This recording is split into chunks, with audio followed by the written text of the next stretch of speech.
ভিডিওর শুরুতে সবাইকে চমকে দেওয়ার মতো মূল খবরগুলো হল চুপ বসে নেই, সোজা হুমকি দিয়ে বলেছেন গত 47 বছরের হিসাব এক ঐতিহাসিক ফয়সলা, সবচেয়ে বড় অস্বস্তির খবর। জামাত ইসলামের নেতাকর্মীদের জন্য একটা খুশির খবর, অনেকটা হই হই কাণ্ড, রুই রুই ব্যাপার। এখন ক্ষমতা আল্লাহর তরফ থেকে আসে, যার কপালে রাজ ঠিক আছে সেই ক্ষমতায় যাবে। অবিশ্বাস্যভাবে বাংলাদেশের রাজনৈতিক সংস্কৃতি বদলে দিচ্ছে জামাত ইসলাম। বাংলাদেশের রাজনীতিতে এক বিরল ইতিহাস সৃষ্টি করতে যাচ্ছে, এক বিরল চমক দেখাতে যাচ্ছে, চমক নিয়ে হাজির হচ্ছে জামাত ইসলাম। কিন্তু মাননীয় স্পিকার, আমাদের একটা তাগাদা ছিল যে এরা সংস্কারের বাহানায় যদি নির্বাচনটা না হতে দেয়, সেজন্য আমরা সবকিছুতে আপোষ করে জুলাই জাতীয় সনদও স্বাক্ষর করেছি। আমরা একত্রিত হয়েছি, সমঝোতা হয়েছে এবং নির্বাচনের সাথে আমরা অনেক কথা বলি নাই। এটা এক ধরনের এর থেকে ভণ্ডামি, মানে উনি একটা সংসদের মধ্যে দাঁড়িয়ে উনি ওনার ভণ্ডামি, ওনার হিপোক্রেসিকে জাতির সামনে প্রকাশ করছেন যে আমরা স্বীকার করে নিচ্ছি যে নির্বাচন যেন কোনোভাবেই পিছানো না হয়, সেজন্য আমরা একরকমের করেছি মুঘলের হাতে খানা খেতে হবে একসাথে, এইভাবে হচ্ছে আমরা নির্বাচনটাকে মেনে নিয়েছি। মোটা দাগে দুটো কারণে অধিবেশন সফল হয়নি। এর মধ্যে একটি হলো বিএনপি পুরো 180 ডিগ্রিতে ঘুরে গেছে। নির্বাচন পূর্ব অঙ্গীকার, জনগণকে দেওয়া, ভোটারদের দেওয়া, সে অঙ্গীকার থেকে বিএনপি সরে এসেছে দর্শনীয়ভাবে, দৃষ্টিগতভাবে। জিতে চেয়ারে আসার আগ পর্যন্ত একদিনও বলেননি 13 নভেম্বরের গেজেট, রাষ্ট্রপতির আদেশ, সংবিধান বহির্ভূত, রাষ্ট্রপতির এখতিয়ার বহির্ভূত, একথা একদিনও কখনো বলেন। গণভোট মানে না তাও বলেন। ক্ষমতা আসার পরে 4 মাস পরে কেন বলবেন? এখানে হচ্ছে অবস্থা। আসসালামু আলাইকুম প্রিয় দর্শক শ্রোতা, আশা করি সবাই ভালো আছেন। নতুন একটি ভিডিওতে সবাইকে স্বাগতম। বাংলাদেশের চলমান রাজনৈতিক প্রেক্ষাপট নিয়ে ভিডিওর শুরুতেই বেশ কিছু ভিডিওর অংশ বিশেষ আপনারা দেখেছেন। মূলত আজকের এই ভিডিওটিতে সেই সকল ভিডিওর বিস্তারিত আলোচনা দেখতে পারবেন। ভিডিওর শুরুতেই যে সকল ভিডিও দেখেছেন তা থেকে হয়তো ইতিমধ্যেই আন্দাজ করতে পেরেছেন আজকের এই ভিডিওটি কতটুকু গুরুত্বপূর্ণ হতে চলেছে। অতএব চলুন কথা না বাড়িয়ে একটি লাইক দিয়ে সম্পূর্ণ ভিডিওটি দেখে আসি। অবিশ্বাস্যভাবে বাংলাদেশের রাজনৈতিক সংস্কৃতি বদলে দিচ্ছে জামাত ইসলাম। বাংলাদেশের রাজনীতিতে এক বিরল ইতিহাস সৃষ্টি করতে যাচ্ছে, এক বিরল চমক দেখাতে যাচ্ছে, চমক নিয়ে হাজির হচ্ছে জামাত ইসলামী।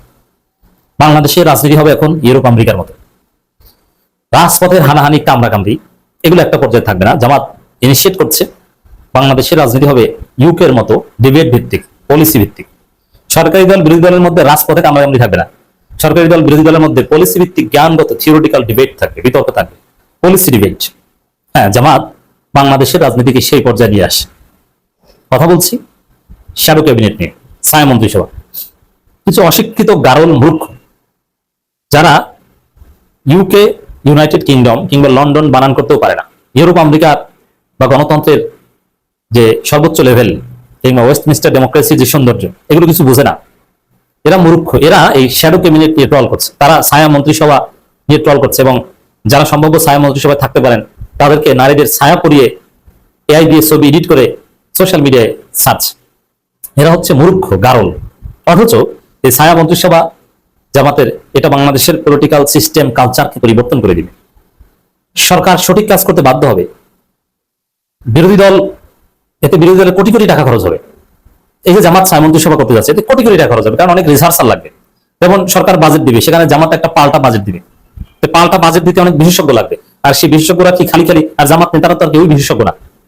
জামাত নেতাদের মধ্যে বিশেষজ্ঞ আমি দেখি শুধুমাত্র শিশির মনিকে, তার নিজের বিষয় বিশেষজ্ঞ, আর কেউ বিশেষজ্ঞ না। অতএব এখানে এক্সপার্ট লাগবে, আর এক্সপার্টদেরকে নিয়োগ দিতে হবে টাকা দিয়ে।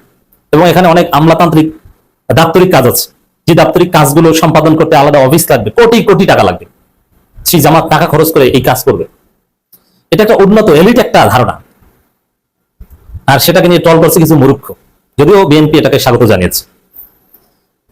তো অনেকের প্রশ্ন ছিল যে জামাত তো বলেছিল যে শ্যাডো ক্যাবিনেট আসবে, শিশির মনি বলেছিলেন, কিন্তু কই আসে না। তো লোকে একটু সমালোচনা করেছিলেন যে শ্যাডো ক্যাবিনেট আসবে, এতে তো হিউজ অ্যামাউন্টের টাকা লাগবে, এত টাকা জামাত খরচ করতে চাচ্ছে না কৃপণদের দল, যার ফলে জামাত পিছু হচ্ছে। কিন্তু না, জামাত পিছু হচ্ছে না। ছায়া মন্ত্রিসভা খুব শীঘ্রই আসছে, অচিরেই বাংলাদেশের ইতিহাসে এই বিরল দৃশ্য আপনারা দেখবেন। এবং এর মাধ্যমে রাজপথের কামড়াকামড়ি অনেকাংশে কমে আসবে, এবং সরকার এর মাধ্যমে বেকায়দায় পড়বে। কিভাবে? উল্টাপাল্টা করে পা পাবে না। জনগণ অল্টারনেটিভ পলিসি দেখবে এবং বিরোধী দলের যোগ্যতা কি এটা দেখবে। আগামী নির্বাচনী প্রচারণার অর্ধেক এই শ্যাডো ক্যাবিনেটের মাধ্যমে হয়ে যাবে। কে যোগ্য, কে ভালো, কে পারে, তার কোয়ালিটি কি, এটা নির্বাচনের আগে প্রতিশ্রুতি, এই যে এতদিন বাংলাদেশটা চলতো কিভাবে, এক এক দল ভুং ভাং ভুজুং বাজুং জনগণকে বোঝাচ্ছে যে আমরা ক্ষমতা আসলে এই ছিড়বো সেই ছিড়বো, এই করবো সেই করবো, অথচ এরা পারে না, যোগ্যতা নেই। কিন্তু এখন কে কি পারে এটা পলিসির মাধ্যমে দেখানো হবে। এই যে ফুয়েল ক্রাইসিস, এই ফুয়েল ক্রাইসিসে মন্ত্রীরা কি বক্তব্য দিয়েছে, সরকারের অবস্থান কি, এটার বিপরীতে জামাতের শ্যাডো ক্যাবিনেটের জ্বালানি মন্ত্রীর বক্তব্য থাকবে এবং এই জ্বালানি সংকট নিয়ে সামগ্রিক যে ব্যবস্থাপনা, এটা কিভাবে সমাধান করা যেতে পারতে, এটার বিকল্প অল্টারনেটিভ প্রপোজাল থাকবে, পুরো জাতি দেখবে। এবং বিএনপির কাজও সহজ হবে। যেমন অনেক কাজ বিএনপির মাথায় ধরে না, ব্রেইনে কুলায় না, কারণ বিএনপিটা একটা অযোগ্যদের দল।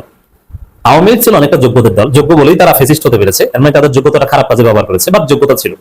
আওয়ামী লীগে এস টি ইমাম ছিল, আব্দুল মুহিত ছিল, এরকম অনেক দক্ষ যোগ্য লোক ছিল, বিশ্ব ব্যাংকে চাকরি করা অনেক লোক ছিল, আব্দুল মোমেন ছিল জাতিসংঘে চাকরি করা। কিন্তু বিএনপিতে এরকম কেউ নাই। বিএনপির অর্থমন্ত্রী, সে অর্থনীতি বোঝে না, সে বুঝে শেয়ার ব্যবসা, আর কিছু বোঝে না। চাকরি করেছে স্টক এক্সচেঞ্জে, যেখানে অর্থমন্ত্রী হয় বিশ্ব ব্যাংকে চাকরি করা লোক, উচ্চপদস্থ কর্মকর্তা, বাংলাদেশের কালচার, সেখানে শেয়ার ব্যবসা, শেয়ার মার্কেটে চাকরি করা এক লোক, চট্টগ্রাম স্টক এক্সচেঞ্জে চাকরি করা এক লোক এসেছে অর্থমন্ত্রী। চিন্তা করছেন কতটা অযোগ্যদের দল। তো বিএনপি কতটা অযোগ্য আমি একটা উদাহরণ দিই। যেমন হরমুজ প্রণালীতে একটা পর্যায়ে ইরান জাহাজ আটকে দিত, হরমুজ প্রণালী বন্ধ, বিশ্ব অর্থনীতি থমকে গিয়েছে। যদিও সর্বশেষ খবর হচ্ছে হরমুজ প্রণালী ইরান খুলে দিয়েছে, যার ফলে এই যুদ্ধ পরিস্থিতি অনেকটা থেমে যাচ্ছে এবং শান্তির বার্তা আমরা লক্ষ্য করছি। এখন হরমুজ প্রণালী ইরানের বন্ধু রাষ্ট্র বা যাদের প্রতি ইরানের ক্ষোভ নাই, তাদের জাহাজগুলো চলাচলের অনুমতি, যেমন চীন সহ অনেক দলের অনুমতি দিত। সেক্ষেত্রে ইরান বাংলাদেশের কাছে তালিকা চাইছে, তোমাদের কোন কোন জাহাজ হরমুজ প্রণালী সম্ভাব্য পার হবে তাদের তালিকা দাও, যাতে তোমাদের কোনো ক্ষতি না হয়, অর্থনীতির উপর যেন কোনো নেতিবাচক প্রভাব না পড়ে, আমরা তো বাংলাদেশের জাহাজ চলতে দেবো। তো বাংলাদেশের জাহাজ কোনগুলো কয়টা আসবে তালিকা দাও। তো বাংলাদেশ 5টা জাহাজের তালিকা দিয়েছে, অথবা 6টা জাহাজের তালিকা দিয়েছে, এবং সেই 6টা জাহাজকে নির্বিঘ্নে বিনা টোলে হরমুজ প্রণালী পার হতে দিয়েছে ইরান আইআরজিসি। পরে দেখা গেল বিএনপি সরকার যে 6টা জাহাজের বা 5টা জাহাজের তালিকা পাঠিয়েছে, তার মধ্যে মাত্র 2টা জাহাজের তেল ছিল, আর বাকি জাহাজ ছিল ফাঁকা। কেন ফাঁকা ছিল? হরমুজ প্রণালী বন্ধ, যার ফলে ওই বাকি জাহাজে যে তেল ভরার কথা ছিল সে অর্ডার ক্যান্সেল হয়ে গিয়েছে, তেল আর রাখেনি, এর মানে ফাঁকা জাহাজ। তো বিএনপি ফাঁকা জাহাজ আসার অনুমতি চেয়েছে এবং এসেছে। ফাঁকা জাহাজ আসার তো কোনো দরকার ছিল না, বরং তেল ভর্তি, মালামাল ভর্তি জাহাজ যদি আমি হরমুজ প্রণালী পার করে আনতে পারি, তাহলে আমার অর্থনীতি বেঁচে যাবে। অথবা নতুন ভাবে কোনো অন্য দেশ থেকে কোনো অর্ডার নিয়ে কিছু প্রোডাক্ট আমদানি করতে হয়, সেগুলো এনে ওইটাকে আমরা হরমুজ প্রণালী পার করতে পারলে উপকৃত হব। বিএনপি এতটা অযোগ্যদের দল, এরা জানেই না যে ওই জাহাজগুলো অলরেডি আনলোড হয়ে গেছে, ওটায় মাল নাই, ওটা এনে লাভ নাই, অর্ডার ক্যান্সেল হয়ে গেছে। কতটা অযোগ্যদের দল। তো এইসব অনেক অযোগ্যতা আছে যেগুলো জামাত যেহেতু এখানে এক্সপার্টদের মাধ্যমে কাজ করাবে, যোগ্যদের দল, এবং সাবেক সচিব দেশে বিদেশে অনেকে আছে, তারা এখানে এসে কাজ করবেন। সবাইকে যে দেশে এসে কাজ করতে হবে তা না, এইসব পলিসি অনেকটা বিদেশে বসেও প্রণয়ন করা যায়, অনলাইনে পাঠিয়ে দেবে। তো এইসব অনেক কাজ বিএনপি সহজ হয়ে যাবে, জামাতের কাছ থেকে তারা উপকৃত হতে পারবে। এক কথা যদি বলি যে রাজনীতির কালচার পরিবর্তন হয়ে গেল। ছায়া মন্ত্রিসভা গঠন করছে জামাত ইসলামী। আমার দেশের খবর, ত্রয়োদশ জাতীয় সংসদের ছায়া মন্ত্রিসভা গঠন করছে বিরোধী দল জামাত ইসলামী। শ্যাডো ক্যাবিনেট নামের এই মন্ত্রিসভা প্রস্তুতে কাজ করছে দলটির একটি বিশ্বব্য দল। দল থেকে নির্বাচিত সংসদ সদস্য, সিনিয়র নেতা এবং বিশ্ববিদ্যালয় নিয়ে মন্ত্রণালয় ভিত্তিক এই মন্ত্রিসভা গঠন করা হয় বলে সংশ্লিষ্টরা জানিয়েছেন। এটি চূড়ান্ত করতে আরো 1-2 মাস লাগতে পারে বলে জানিয়েছেন দলের সহকারী সেক্রেটারি জেনারেল এহসান মাহবুব জুবায়ের। এদিকে বিরোধী দল নেতা ও বাংলাদেশ জামাত ইসলামীর আমির ডাক্তার শফিকুর রহমানকে প্রধানমন্ত্রী করে প্রস্তাবিত ছায়া মন্ত্রিসভা নামের একটি তালিকা সম্প্রতি সামাজিক যোগাযোগ মাধ্যমে ছড়িয়ে পড়েছে। এটি শতভাগ ভুয়া বলে জানিয়েছেন এহসান মাহবুব জুবায়ের। কিন্তু বিএনপির মূর্খদের কাণ্ড দেখে আমি অবাক। এরা ডেমোক্রেসি, ক্যাবিনেট, ওয়েস্টমিনিস্টার কিছু বোঝে না, এরা এসেছে ট্রল করতে। তার মানে এরা যে মূর্খ তার প্রমাণ তারা দিয়ে। আজ আমি আপনাদেরকে দুটি ছোট্ট ছোট্ট ভিডিও ক্লিপ দেখাবো, তারপরে ওই বিষয়ে কিছু কথা বলবো। প্রথম কথা হচ্ছে, এই গত 2 দিন আগে এবি পার্টির 6ষ্ঠ প্রতিষ্ঠা বার্ষিকী উপলক্ষে এক আলোচনা সভায় সেখানে উপস্থিত হয়েছিলেন জাতীয় সংসদের হুইপ, বিএনপি দলীয় সংসদ সদস্য আশরাফ উদ্দিন নিজাম। তিনি যখন এবি পার্টির ওই প্রতিষ্ঠা বার্ষিকী উপলক্ষে বক্তব্য দিচ্ছিলেন, ঠিক সেই সময় পিছন থেকে একজন শহীদের বাবা, জুলাই শহীদের বাবা, তার প্রতি অত্যন্ত ক্ষোভ প্রকাশ করেন এবং তাকে বক্তব্য দিতে বাধা দিয়ে বলে যে আগে আপনারা জুলাই সনদ বাস্তবায়ন করুন। এই সমস্ত মিষ্টি কথা আমরা এখানে শুনতে আসি নাই। ভিডিওটা আগে একটু দেখুন। আগে জুলাই সনদ বাস্তবায়ন করেন, শহীদ পরিবারের কথা কেউ বলতেছেন এখানে, ঠিক আছে? এখানে শহীদ পরিবার আছে, আপনি কোন দেশের শহীদ পরিবারের কথা বলেন নাই, আপনি 3,000 আহত কথা বলেন নাই। অনেক জানা আছে, আপনাদের নিশ্চিত বক্তব্য শুনতে শোনা যাবে আসেনি, এটা বলেন। এই যে ভিডিওটা আপনারা দেখলেন, এখানে কিন্তু একটা পরিষ্কার বার্তা আছে বার্তাটা কি? বার্তা হচ্ছে বিএনপি জনগণের কাছে জুলাই সনদ বাস্তবায়ন করার অঙ্গীকার করেছিল। এমনকি প্রধানমন্ত্রী তারেক রহমান তিনি গণভোটে ভোট দেওয়ার জন্য মানুষকে উদ্বুদ্ধ করেছিলেন। যদিও তার দলের অনেক নেতাকর্মী গোপনে গোপনে মানুষকে না ভোট দেওয়ার জন্য উদ্বুদ্ধ করেছে এবং না ভোট চেয়েছে। শুরু থেকেই বিএনপির ভিতরে এখানে একটা দ্বিচারিতা আমরা লক্ষ্য করেছি।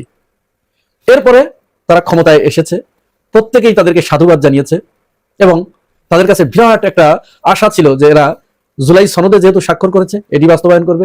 জুলাই গণ অভ্যুত্থান যে উদ্দেশ্য নিয়ে, যে আকাঙ্ক্ষা নিয়ে এটি সংগঠিত হয়েছে সেটি তারা বাস্তবায়ন করবে। কিন্তু গদিতে বসার সাথে সাথে ওইগুলো তারা পুরা বেমালুম ভুলে গেছে। কোনো কিছু, এক কথায় জুলাই সনদ থেকে তারা এখন 180 ডিগ্রি অ্যাঙ্গেলে তারা ঘুরে গেছে, ওইখানে আর তারা নাই।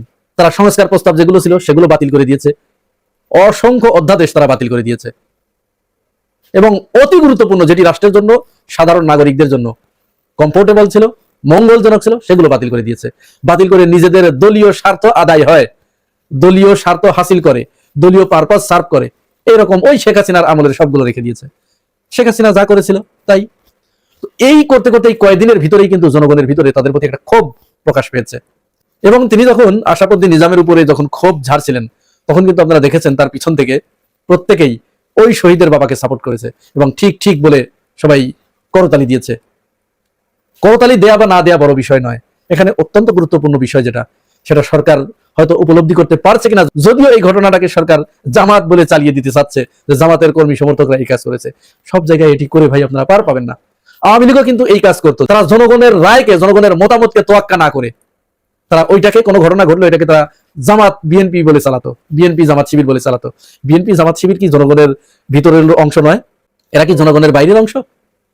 তাহলে কেন আপনার এটি মনে হচ্ছে যে যারা করছে জামাত শিবির, ওরা জামাত শিবির?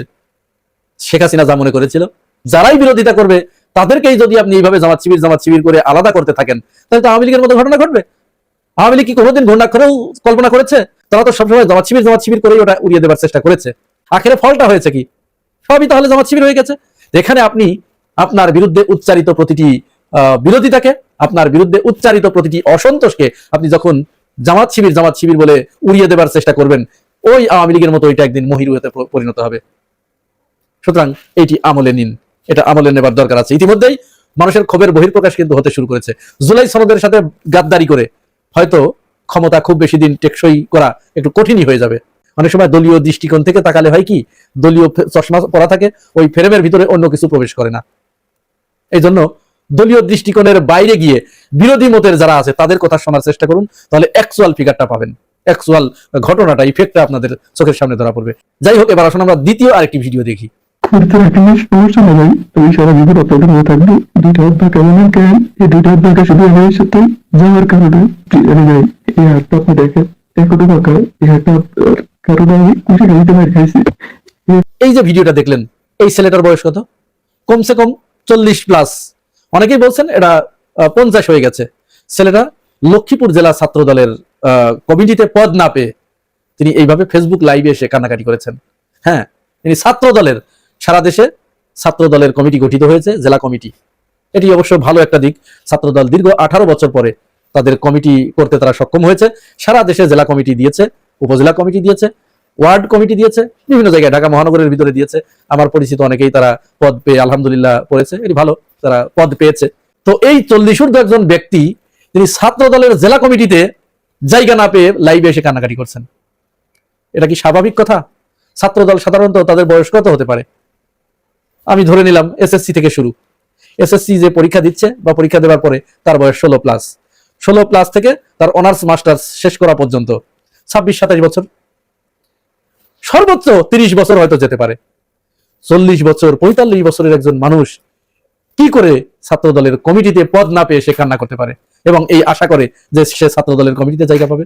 তার মানে বিষয়টি তো এখানে স্বাভাবিকতা হারিয়েছে। এখানে আর ওই স্বাভাবিকতা নাই। ছাত্র দল আর ছাত্রদের হাতে নাই, চলে গেছে ওটা যুবকদের হাতে বা মাঝবয়সীদের হাতে। এবং শুধু তাই নয়, বাস্তব উদাহরণ দেখুন, বর্তমান ছাত্র দলের যে সভাপতি সেক্রেটারি, সভাপতির সেশন কত? 2005-06, আর সাধারণ সম্পাদকের সেশন 6-7, অর্থাৎ 1 বছরের সিনিয়র জুনিয়র। কত বছর বলুন তো? 20 বছর ধরে একজন মানুষ বিশ্ববিদ্যালয়ে পড়ালেখা করে, 20টা বছর, চিন্তা করতে পেরেছেন? এই ব্যাপারে মজার একটা ঘটনা আছে। ছাত্র দলের সভাপতি রাকিব উদ্দিনকে একবার এক অনুষ্ঠানে তাকে প্রশ্ন করা হয়েছিল যে আপনারা কি নতুন কমিটি দিবেন কিনা। 5 আগস্টের পরই এই ঘটনাটা ঘটেছিল। সে বলেছিল যে না, এই মুহূর্তে আমাদের কমিটি দেওয়ার কোনো ইচ্ছা নেই, কারণ দীর্ঘদিন আমরা লড়াই সংগ্রাম করেছি, আমরা আমাদের অনেকেই অনেক সুযোগ সুবিধা থেকে বঞ্চিত হয়েছি, সুতরাং এই মুহূর্তে আমরা কমিটি দিচ্ছি না। তার এই কথার ভিতরে কিন্তু একটা ইঙ্গিত ছিল। কিসের ইঙ্গিত? দীর্ঘদিন তারা সুযোগ সুবিধা বঞ্চিত হয়েছে। কোন সুযোগ সুবিধা? একেবারে ডেফিনেটলি এটা অর্থ কামাইয়ের সুযোগ সুবিধা। এটার প্রমাণ লাগবে না? এটার প্রমাণ নেন, এই ভিডিওটা দেখুন একটু।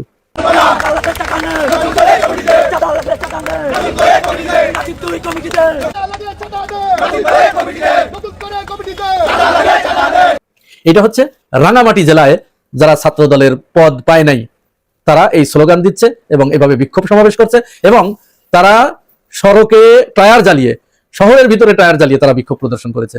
তাদের স্লোগানটা কি? চাঁদা লাগলে চাঁদা নে, নাসির তুই পদ দে, ইত্যাদি শুনেছেন সব আপনারা। তার মানে কি? তার মানে এই যে কমিটিটা গঠিত হয়েছে সারা দেশে, এখানে বিরাট একটা অর্থের বাণিজ্য হয়েছে, অর্থের লেনদেন হয়েছে। তার মানে কমিটি মানেই অর্থ বাণিজ্য, এটা কমিটি বাণিজ্য বলে এটাকে। এবং এরা কিন্তু পরিষ্কারভাবে যে অভিযোগটা এনেছে, তারা বলেছে এখানে টাকা এবং আইফোনের বিনিময়ে পদ দেওয়া হয়েছে। এক একটা আইফোনের দাম মনে করেন 1.5 লাখ টাকা। তার মানে কি? তার মানে যে পদই যাকে দিয়েছে কমপক্ষে 2 থেকে 3 লাখ টাকা এখানে হাতিয়ে নেওয়া হয়েছে। আমরা ছাত্রলীগের কমিটির ব্যাপারে শুনেছি ওই সময়, আপনারা প্রত্যেকেই শুনেছেন, খোঁজ খবর যারা রাখেন। বিশেষ করে নারী সদস্যরা ছাত্রলীগে পদ পেতে গেলে তাদের ছাত্রলীগের যিনি সভাপতি, সেক্রেটারি বা ওই গ্রুপের যিনি প্রধান, তার মনোরঞ্জন করতে হতো, তাকে তুষ্ট না করে কেউ পদ পেত না। আর ছাত্র দলের ক্ষেত্রে এসে আমরা নতুন এই বিষয়টি আমাদের সামনে এলো, যেখানে টাকা ছাড়া পদ দেয়া হয় না, টাকা নিয়ে তাদেরকে পদ দেয়া হচ্ছে, টাকার বিনিময়ে। যে টাকা বেশি দিতে পারছে সেই। তাহলে একটা ছাত্র সংগঠনের কমিটিতে ঢুকতে হলে টাকা দিয়ে ঢুকতে হচ্ছে। কারণ কি? এখানে কি আছে? টাকা দিয়ে কেন এখানে ঢুকতে হবে? আমরা তো ছাত্র শিবিরের কমিটি দেখেছি, সেখানে কেউ পদ নিতে চায় না, কারণ ওইখানে গেলে 4 আনা পয়সা ইনকাম নাই, বরং নিজের পকেট থেকে আরো দিতে হয়। আর এখানে তার উল্টা টাকা দিয়ে পদ নিচ্ছে। তো টাকা দিয়ে যখন পদ নিচ্ছে তখন তো এই ছেলে ওই টাকাটা তুলবে। একজন ছাত্র মানুষ 1.5 লাখ 2 লাখ টাকা দিচ্ছে এমনি এমনি, কি কারণে? এই টাকা দেওয়ার হেতু কি? এই টাকাটা সে কোথা থেকে দিচ্ছে, কেন দিচ্ছে? এই টাকা দেওয়ার পরে সে কমিটিতে পদ পাওয়ার পরে কি করবে? তখন তো তার ডেফিনেটলি সে চাঁদাবাজি করবে, সে মানুষকে মারবে, ধরবে, কাটবে, কেটে টাকা উপার্জন করবে। তার ওই পদ ব্যবহার করে, তার ওই ক্ষমতা ব্যবহার করে সে ছিনতাই করবে, ডাকাতি করবে। এটাই তো, এছাড়া তো অন্য কোনো উপায়, অন্য কোনো কথা আমাদের মাথায় আসছে না। যেহেতু টাকা দিয়ে পদ নিতে হচ্ছে, এটা বিরল ঘটনা। এই ঘটনা আমাদেরকে হতভম্ব করেছে যে একটা ছাত্র সংগঠনের ওয়ার্ড পর্যায়ের দায়িত্ব নিতে গেলেও, পদ পেতে গেলেও টাকা দিতে হচ্ছে। তাহলে এটা কোন ছাত্র সংগঠন?